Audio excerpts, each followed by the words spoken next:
ASU strike, House of Representatives advocates tertiary education reform.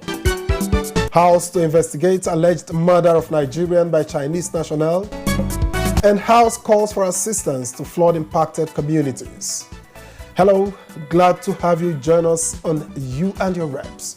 I am Victor, as welcome to the program.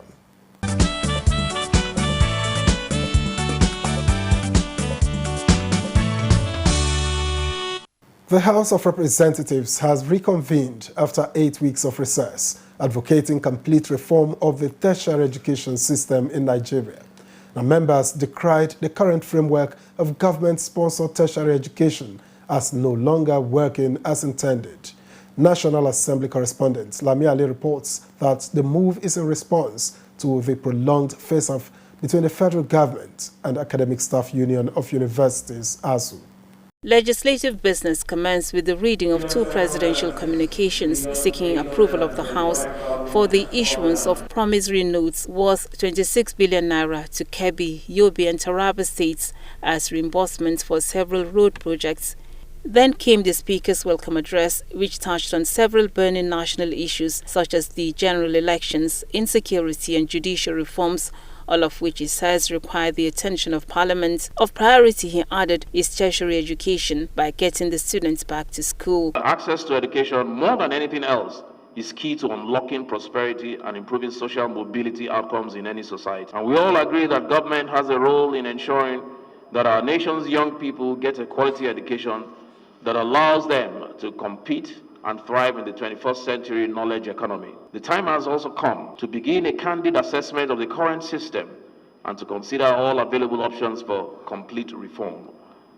We owe this to our children and to our nation's future. The Speaker also noted with concern economic sabotage in the oil sector, which has led to decline in exports, the lowest recorded in the last 20 years. He urged authorities to review subsisting arrangements towards improved security of pipelines. Other features at plenary include second reading of a bill to amend the Oaths Act, which seeks provision of digital and technological means of administering oath. To see that it conforms with, of course, the 21st century. Digital or technological advancement should be encouraged, but we should be cautious in our application. The Oaths Act need to be brought up to speed, so it becomes a contemporary legislation. The motion from Muraina Ajibola proposing the inclusion of Igbora in Oyo State for its high turnout of twins as UNESCO heritage site was adopted. A successful revelation of this hidden world secret may be key to the survival of human race in the future and be handy in solving fertility issues in the world. House members for the first time used the temporary chamber as the green chamber used since 1999 undergoes renovation.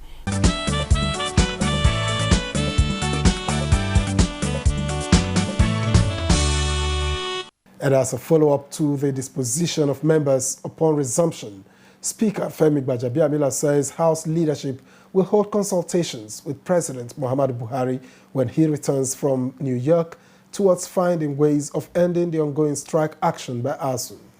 After a meeting that lasted several hours behind closed doors between the House leadership, the Ministry of Education, and ASU officials, Gbajabiamila disclosed that some agreements have been reached and that the resolutions will be submitted to Mr. President. Covered good ground, and we've made very good progress. Ours, like I said earlier, is to interface directly with ASU as an independent arm of government. Find out exactly, go into more granular details, or, well, we knew the issues, but to find out exactly what solutions can be offered. As you know, they say two heads are better than one. The House will also meet with other concerned parties on the deployment of payment system for universities. ASU President thanked leadership of the House for its intervention as members await amicable resolution of the impasse.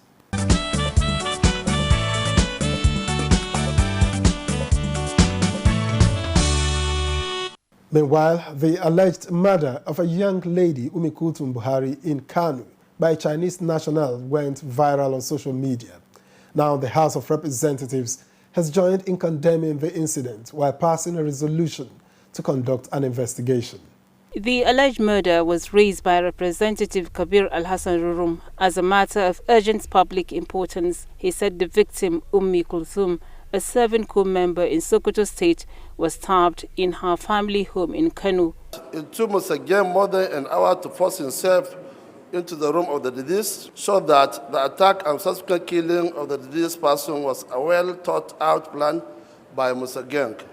What is the legal status of this man in question? What does he do as a survivor in Nigeria?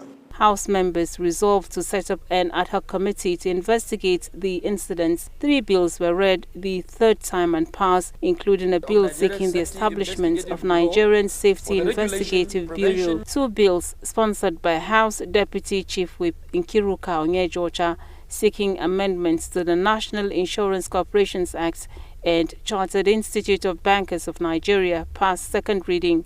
The bill that seeks the establishment of Nigeria Correctional Service Trust Fund, sponsored by Anayo Edwin, also passed second reading.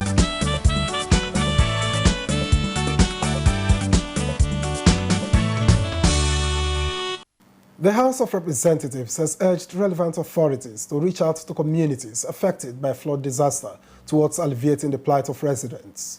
Now, this was in response to a matter of urgent public importance raised by Representative Abubakar Hassan Fulata and 9 other members. Prolonged rainfall, as predicted by Nigeria Meteorological Agency, is wreaking havoc on communities. Representative Fulata said, as the last count, more than 80 villages in 2 local government areas of Jigawa State have been submerged. Residents of the affected communities are living in palpable fear of being permanently displaced by raging floods, as well as attendant destruction of properties and outbreak of diseases, even as they are currently facing untold hardship in the aftermath of the flooding. The House stressed the need for authorities to consider dredging and fortifying dams to prevent flood disaster. Plenary featured the second reading of the bill to establish Federal University of Transportation, Daura, forwarded from the Senate for concurrence. The bill elicited debate as to whether or not Parliament should suspend passage of academic institution establishment bills, considering the financial burden on government. Do we continue to bring bills for university establishments at this point in time when we know there's even no revenue? I still cannot fathom why executives should by peers be establishing institution and later will not come to ask us to legalize it. Until we have a development plan to say this is what we're going to do. But for now, every sector and every community is struggling to have one infrastructure or the other. I think that it is not wise that we shut down every voice of every member on this floor as it relates to sponsoring a bill for establishment of either College of Education, Polytechnic, or university in their various communities. And it is also going to go a long way in creating employment for our teeming unemployed youth. I think this matter will be resolved when we pass the amendment to the NUC.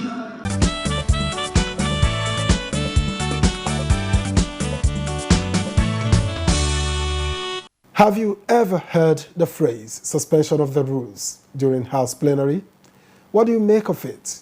Which rules are suspended, and why is suspension necessary? Well, let's find out from Chairman of the House Committee on Rules and Business, Abubakar Fulata.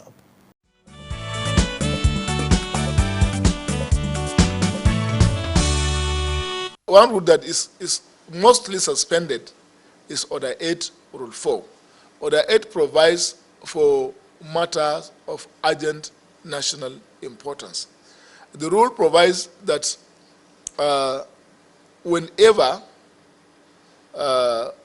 there's an issue which threatens lives and property of Nigerians, House attends to it immediately. So, whenever an emergency arises, a member wishing to table a motion will now request Mr. Speaker, draw the attention of Mr. Speaker through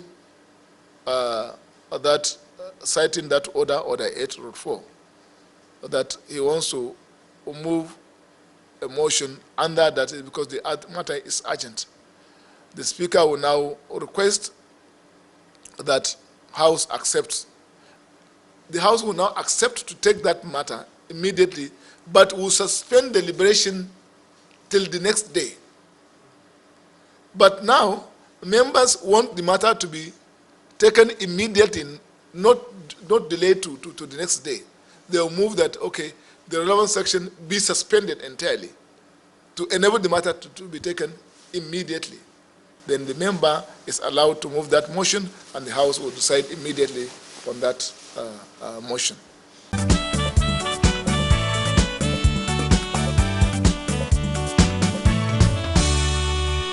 Nigeria has 3.6 million adults aged 20 to 79 years and 4,440 children and adolescents aged 0 to 19 years living with diabetes. That's according to Novo Nordisk, a global healthcare company. Now, a projected increase of about 134% by 2045 sends even more worrying signals. Now, this prompted you and your reps to engage sponsor of the National Institute for Hypertension and Diabetics Research and Treatment Establishment Bill 2021, Chinedu Oga, to ascertain how far the bill has gone. The greater problem we have in this country is hypertension and diabetes, because we fell on our nutritional balances. For example, every food we eat today covered by polythene, and most of those things have already ingested into our food. By much of it, you have to have some blockages in your alveolar macrophages. Those things will not allow your blood to flow. You're already having a BP. But we don't know. We don't even do much of it. Everything now, we put it in a rubber and do microwaving. We don't check all those things again. Unlike our forefathers, believe much in vegetable, in all those things. So, if we now have those research centers in which people are being cared, care, treatment, it will help. There will be more research. The biotechnologists, those in charge of diabetes and other things will now have more research and see what we're trying to do. By God's grace, you have passed a second reading. We are pushing it.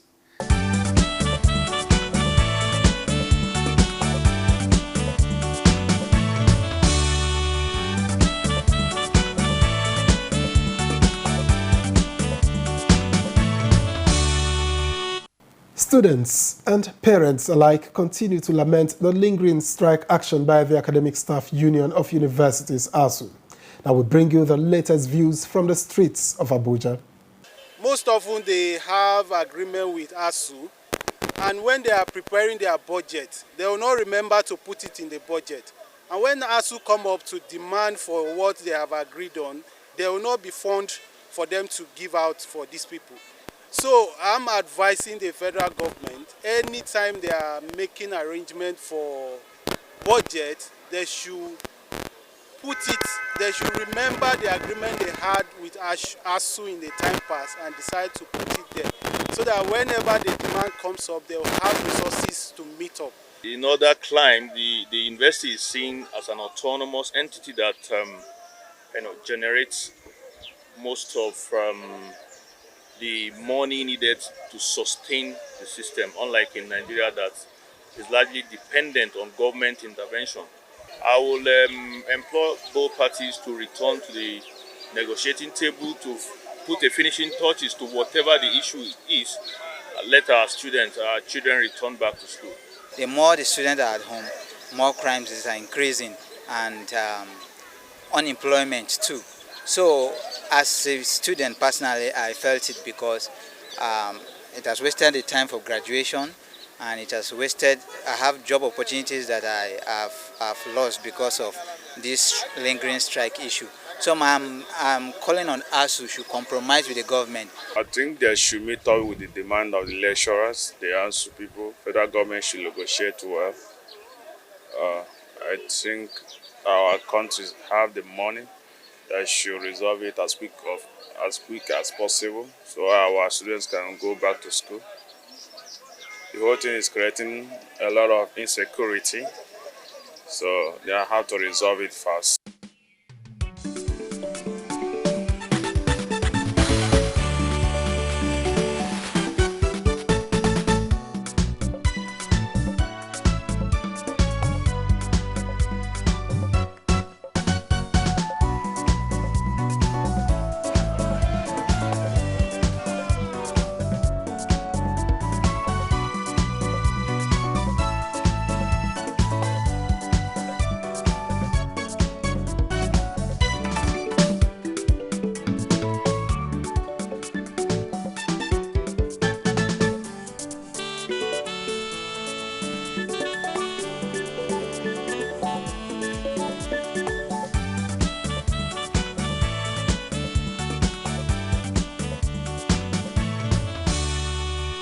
Election campaigns open on 28th September ahead of the 2023 general elections. And what can be expected within the window, and what issues are likely to shape the electioneering campaigns? We asked a member of the House Committee on Electoral Matters and member representing Ajeromi Felodun Federal Constituency of Lagos State, Kolawole Taiwo. He also spoke on the lingering ASU strike.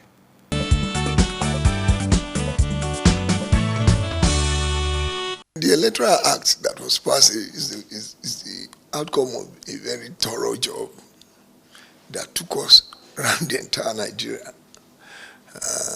We know what is going on, and we are trying to provide solutions. Sometimes in providing solutions, you do more than, but there are, most of the things are new. They are to change the method of voting and what they call it, to cage foul play. And you can, I know you have seen it with those elections that are conducted lately, that they make use of the new Electoral Act. We have one of the best software now that cannot be easily manipulated. Though, I was shocked when I heard that there is a litigation against the conduct at Oshun. And with what we are hearing, it's like testing the Electoral Act and the resolve of the INEC. And the INEC will also use that as a basis to really tutor those that are going to conduct the subsequent elections. Because there are some other things that you need to wait for before declaring the result. If take for instance, if the card reader did not pick the person and you gave him the ballot to go and vote, it won't count. Because your result will negate the one that is being captured automatically. Because the rejected voter will not be picked by the server. And therefore, if you are not careful, you'll be having different results that is not 100% accurate. That if it's challenged, it becomes a problem. That's what is happening in Oshun now. We are looking at so many things. Take, for instance, some of our colleagues are accusing us that why should we say that the primary should take place very early? That people will have like 7-8 months, pre-election months, and after you have won the primaries. And one of the reasons why we decided to take that route was because of litigation. Why should you have a litigation spreading beyond the swearing date? Sure, I'm saying, or spreading even beyond the election. And you, after that person have contested the election and won, you now said it's not the party candidate. And somebody that was at home doing nothing will now come and take the mandate from you. Therefore, it's better we give the judiciary enough time. Let them do all this there, abracadabra. Let them come up with the right candidate before the election. You know, and if anybody says we have done something wrong with that, I think that person doesn't know what it costs to go through an election. We must also protect the potential candidates. And that one is on now. You can see people they are already at the litigation stage, but they know that they don't have more than 6 months to dispense of those things. Therefore, nobody can delay anything. It's either you want that result, or the man will say, okay, this is my final judgment based on the time.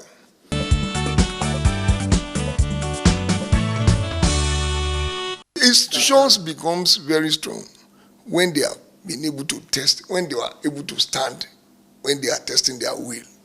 You made your institution strong. People don't know. Nobody, no law can make your institution very strong. It's you people that are there that will decide that this is the level we want to go. Up till now, INEC have been following the timetable as laid down by the Act, which is good for us. It's beyond anybody to say, let's change the date of submission from today to tomorrow. Someone will go to court and they will nullify everything you are doing. Therefore, you must be as accurate and as precise as possible. The INEC, they must resolve that we want to conduct a free and fair election seamlessly, and there mustn't be mistake. You know, the mistake of announcing the result for confirming from the server is early kickoff. It will lead to litigation.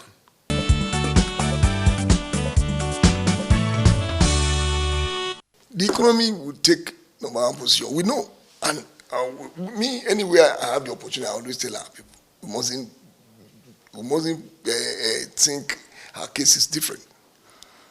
It's the worldwide. Our economic problem is caused 80% from the external, 20% internal. We start asking ourselves questions. I'm a member of finance committee, and we have just finished with the MTF. And the chairman will just be putting the question to what is wrong with us? We are the leading economy in Africa. We are still struggling with 6 trillion IGR. When South Africa, last budget is 40 trillion rands, not naira, 40 trillion rands. The economy problem is there. The patriotism level of our people is low. When it's not low, when it's come to your currency, then you must think beyond profit. Because the value of your currency is synonymous to the value of your nation. When you play with your currency, you are playing with everything. When you start keeping foreign currency out, if the way they are buying, they are using it and it's going in and coming out, we will not have the type of problem we are faced with. People are buying dollar to keep, they say it's safer. A currency that is not theirs. Those are the problems. And you know, the macroeconomy is about trade. It's nothing but trading. The security issue is being tackled by this government in the best form, I will tell you. What is the major reason why we're having this kidnapping, banditry, going scot-free and everything? It's about the backlog of infrastructural decay. Why is it that this kidnapping normally takes place between Abuja-Kaduna Road and not Abuja-Kano Road? The two roads take off from Abuja.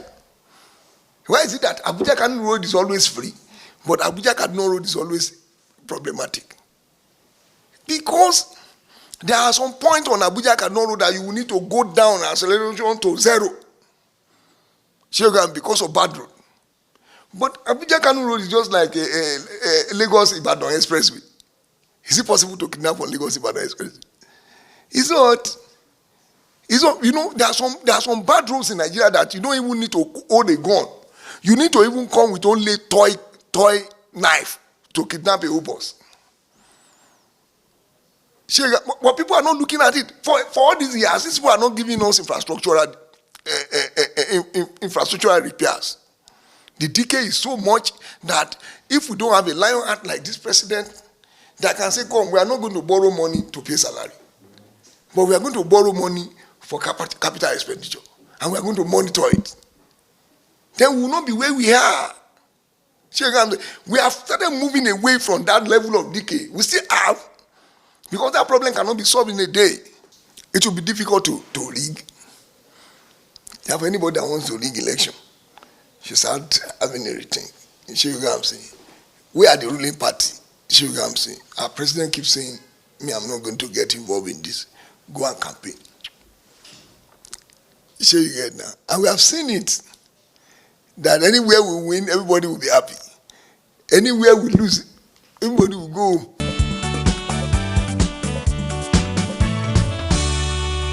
There is this popular saying that, and I do mine, is devil's workshop. Look at them. The 419 thing is growing because most of them are at home and they are not illiterate. See what I'm saying? Their brain is still very fresh. They can think on so many things because they are free. They mingle with their friends. Now they take too many things that can even make you think awkwardly. The government has tried to solve the problem with every sacrifice. See what I'm saying? Now they are talking of the number of months they are due. And when the government has said if you don't work, you will not get paid. They want the government to now pay with the, and secondly, you know, when you talk of the reason why I say we need statements that can talk apolitical. People don't know that if ASU go away with this, there are other unions now that are not even related to education, that are even more important than education. They will also be bringing their something. This time, with the economy of the world sinking per day, and what we need to discuss is the frivolity of we want to have a living wage.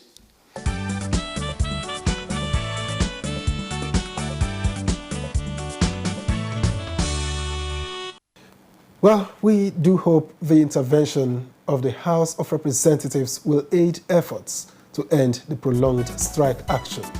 And that's been you and your reps for this week. Thanks for your time. I'm Victor Azu. I'll see you next time.